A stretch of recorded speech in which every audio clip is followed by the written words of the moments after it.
Hello, it's Grandma Karen. I hope you enjoyed sewing on our last lesson. Today we will practice on 2 more practice sheets. The video will be a little longer than usual. We will sew without thread and learn to sew curves and learn more about stitch length. I will open up a sewing machine so you can see what happens inside the sewing machine when you sew. In this video we will be talking about the Bernina 135 Sport. When I show you the inside of the machine, I will talk about the take-up lever. Every machine has a take-up lever. It goes up and down while you sew and pulls the thread off the spool. Here's where the take-up lever is. I will show you how it works in a minute. The first photo shows the take-up lever at its highest position, the place it needs to be to start and stop a stitch. The second photo shows the take-up lever lowered in the middle of a stitch. Your machine has what is called needle stop up. Every time you stop sewing, it will put the needle and the take-up lever in the up position, its highest position. The highest position is also the start of a stitch. If you use the hand wheel to do the last few stitches of sewing, you will need to use the hand wheel to put the take-up lever and needle in the up position before sewing again. Your machine also has what is called needle stop down. This button allows you to always have the needle stop in the down position. This is helpful when you're doing a lot of pivoting or sewing circles. Here's a close-up of the needle stop button that I just showed you. Push the button and the needle will go into the fabric. If you hold the button down for a few seconds, it will change to always stop with the needle down. Needle stop down means that anytime you stop sewing, the needle will stop in the down position. It will be stuck in the fabric. The yellow arrow points to the display screen where there is a picture of the point of a needle. There is a up caret next to the needle showing that the needle is in the up position. Push the needle down button and this caret will point down showing that the needle is in the down position. When you turn your machine on, it will always be in the needle stop up position. Pause the video and get ready for sewing on paper. When you are ready, I will demonstrate on the 2 practice papers. You will watch the demonstrations and then sew your practice sheets, or you can watch one demonstration, stop, and then do the same for the second demonstration. The link to the practice sheets is under the video. This is practice sheet number 1. There are 4 gentle curved lines on the right, and the far left there is a deeper curve.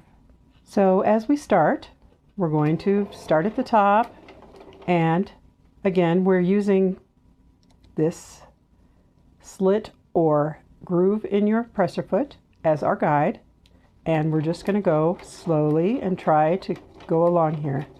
And I'm kind of swiveling or tilting or swirling, spinning this a little bit as I go, so it's not going straight back now. We're kind of going.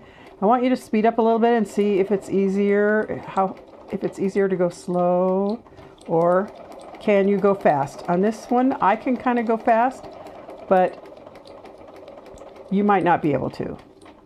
Remember that we're just doing gentle steering.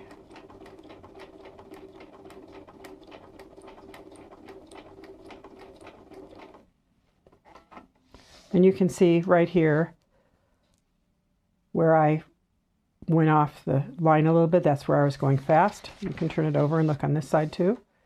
And see right here I went off the line a little bit. Now I would like you to practice these other lines right here if you feel like you need to. And I'm going to start doing this deeper, harder curve now. And I have to pull my fabric up, my paper up right there. And I'm going to go, and as I go on this one, I may have to every once in a while stop, put my needle down and pivot a little bit. So sometimes on really deep curves, we actually have to pivot. So I'm doing this, I'm kind of like spinning it a little bit as it's going. And then if I get off a little bit, then put my needle down, my presser foot up, and pivot it a little bit, and that's pretty normal. Now this is going to be harder for you to do, and you don't need to have it perfect. This is just for you to learn how to maneuver your machine. using this guiding hand and my steering hand. And actually both hands are steering, but I'm mainly making sure that my paper isn't running into this and keeping me from going. And then you're just going to go all the way to the end. I'm going to try to go a little bit faster. And you can try going faster and slower and see how much control you have when you're going faster or slower. And I'm not staying on the line very well because I'm going too fast. And just a reminder, as you get to the end, if you're using your hand wheel or if you do not have needle stop up, then as I do these last couple stitches, remember that you need to park your needle all the way at the top before you take it out. Let's turn it over and see how well I did. Not too bad. And yours won't be perfect. You don't need to worry about that. So this right here is your feed dog. Usually you can only see the top of them. When you put fabric in there and your presser foot is pressing down on here, what happens is this feed dog grabs a hold of the fabric and then it pulls it back, and then the feed dog drops and it comes back up a little bit farther down and it goes, and that's how it pushes the fabric through. So let's take a look at what happens when this feed dog is on a 4 or a long stitch. So watch what happens to the feed dog. You see how it's going down and it's going back, and then as it does its stitch, it goes up, grabs the fabric, goes back, then drops down and comes forward. And these are long stitches, and see how much this is moving. Now I'm going to change the sewing machine to shorter stitches and we'll see what the difference is. All right, now let's see what's happening when we're doing a shorter stitch. It's almost like it's not even moving back at all, but it is moving a teeny bit. So it's only moving the fabric a tiny bit.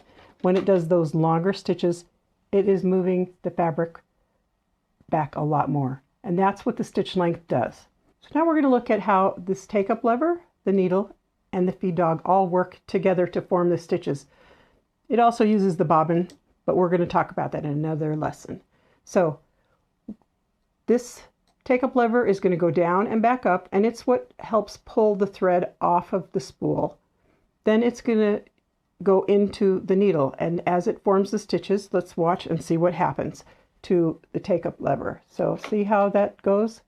And then I want you to listen as I stop. You're going to hear a little click as I stop. Did you hear that little click at the end? That's my machine doing the needle stop up. Your machine may not have that, but if it does, then every time you stop with your foot control, it will stop in the up position. Also, the needle stopped in the up position. So now this time let's look at the needle when I do the needle stop up. There's my needle going, and see, my needle stopped at the top position. So anytime you sew, you want to stop with this at the top and this at the top. And if you don't have needle stop up, you're going to need to do that with your hand wheel. Turn your hand wheel towards you so that it's ready for the start of a stitch. This is where it is when it has the start of the stitch. And let's look now at what happens when we put our needle down. I'm going to use my hand wheel and I'm going to put that needle down. And as my needle is going down in, here is my take-up lever. It's going down also. If you don't have needle stop up, then what happens is you stop stitching. It may be that your needle's there and your take-up lever's there. It may be that your needle is here and your take-up lever is here. See how those all work together? What happens is if I stop stitching and my take-up lever is right there and my needle is there, as my take-up lever comes up, it's going to unthread your needle. And we'll talk about this more when we do threading, our threading lesson. But I just want you to be aware that anytime you use your hand wheel, or if you do not have needle stop up, then you need to always park your take-up lever and your needle at the highest position, which is the beginning of a stitch. Before we start our next worksheet, let's review stitch lengths. Look at this chart and you can see that there are European measurements and the way that the US older machines measure their stitches. Europeans measure their stitches in millimeters, and the United States old method measured in stitches per inch, or SPI. If you look at the chart, you can see that there are settings for normal stitches. If you have a computerized machine, it will automatically turn on to this 2.4 or 10 to 12.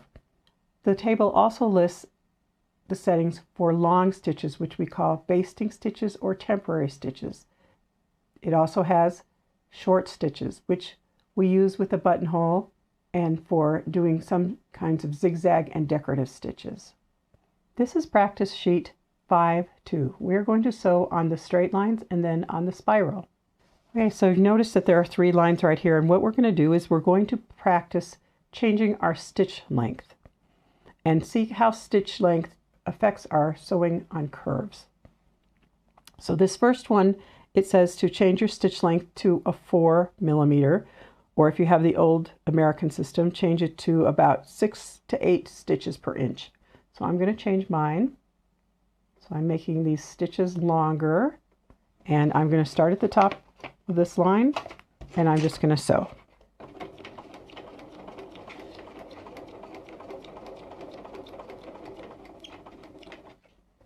Then you're going to go to the top of the next line, and this one you're going to sew a normal stitch length, which is 2.5 millimeters or about 2.4 some machines, or 10 to 12 stitches. And so I'm going to, on my machine, because it's computerized, I can just push the clear button and it will take my stitches back to 2.4. And we're going to sew on that line. And then for this next one, we're going to try to do some really small stitches. If you make them too small, then it's actually going to cut holes in your paper. But I want you to do about 1.5 stitch length, or for the old system, it'll be about 16 to 18 stitches per inch. So if you do it too tiny, it's going to cut the fabric. But we're going to do this one now. And when you're done, I want you to turn your paper over and I want you to look at these stitches. So this first stitch right here that you did was very long, and you can see how much space there is between the stitches. This is a normal stitch. There's less space. And this is the very small stitch. You can see how close those stitches are to each other. So this is what stitch length is. Now let's turn our paper back over, and we're going to start doing this spiral. I want you to go back to normal stitch length, which is 2.4, 2.5, or 10 to 12 stitches per inch. So I'm going to push my clear button because I have a computerized machine, and I'm going to start sewing. And I want you to sew around this curve. And this is a little bit different than the curves we did on our last worksheet. And you can see how my guiding hand is kind of like spinning or swirling this. And I want you to sew to about the top. Try going fast, try going slow, see how things go.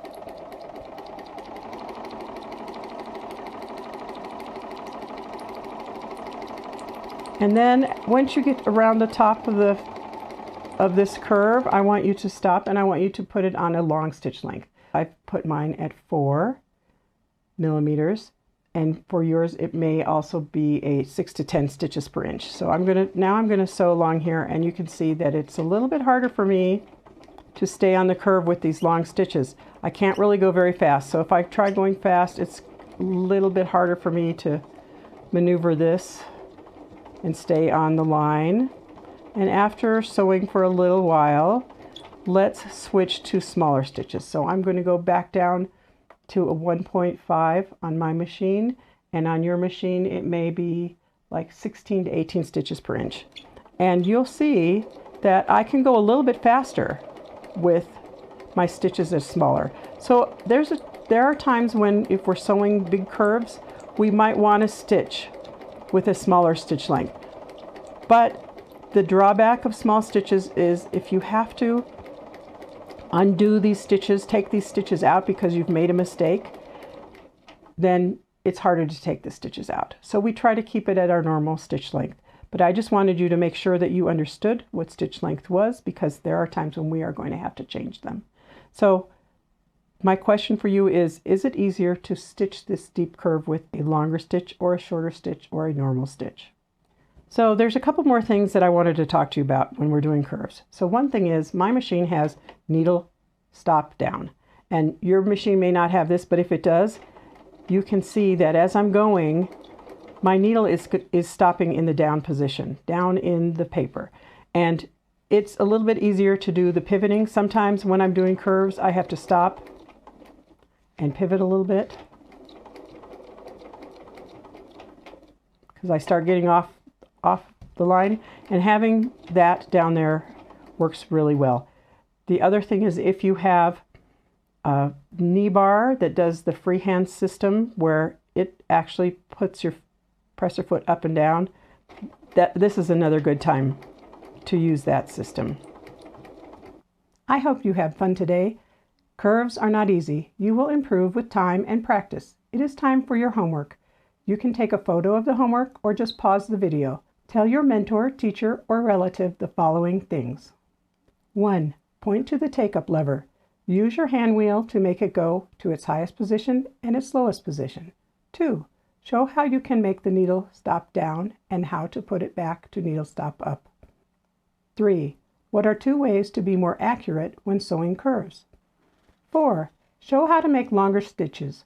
Show how to make shorter stitches. What is the stitch length number for your machine when doing normal sewing? And 5. Sew the 2 practice sheets if you already haven't. You had some good practice today and learned a little more about your machine. Your sewing machine guidebook and your mentor can help you remember what you learned today. In our next lesson, we will learn about a thing called tension. We need to understand tension before we learn to wind a bobbin and put thread on your machine. See you next time. And here's a note to the mentor. Keep reminding your student to use their hands correctly. Their sewing will not be perfect. The object of the lesson is to see what their machine will let them do and a few ways to use the features they have on their machine. There is nothing you need to do to get ready for the next lesson. We will be talking about tension in preparation for learning to wind the bobbin. Thank you for helping someone learn to sew.